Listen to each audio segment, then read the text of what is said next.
Hi ladies and gentlemen. Now that we've created a folder, I just want to show you what we can do with that folder.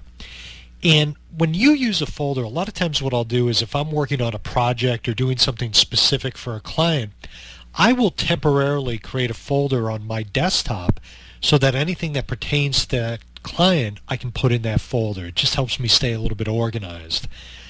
Although I like to use folders, I think if you use too many folders, it can be counterproductive.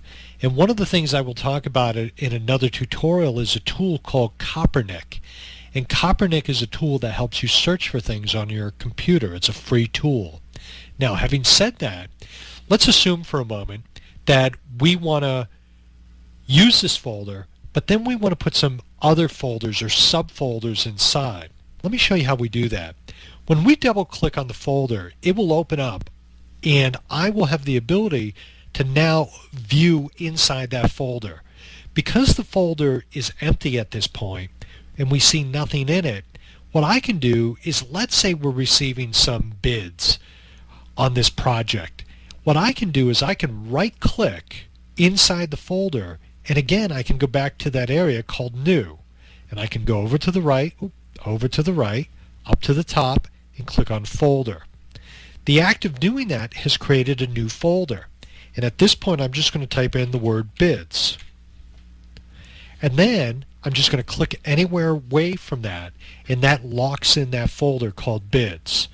So now once we're in that folder, we have the ability to put things inside the bids folder. So if we receive bids and we want to save them, we can put them in the bids folder. What you're going to find through working with me is that although I use folders, I tend not to get too deep into folders, because now what we can actually do is we can double click on bids and put a new folder in here. And when I go into this new folder and I create a absolutely third folder, well, I'm just going to call it third. But this is my dilemma. Once I have folders within folders within folders, I could actually create another folder called thirds someplace else. And that might lead to some confusion. For example, if I want to go up or out of this folder, then what I'm going to do is I'm going to click on the up arrow and navigate out of this folder. So now I'm up to bids, and I'm going to go one more time, and you're going to see we are back to the desktop where we have the folder project 1. These are all the items on my desktop.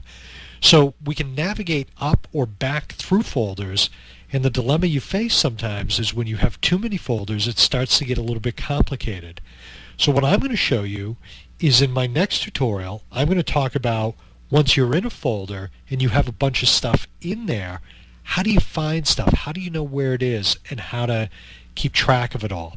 That will be my next tutorial. Thank you very much.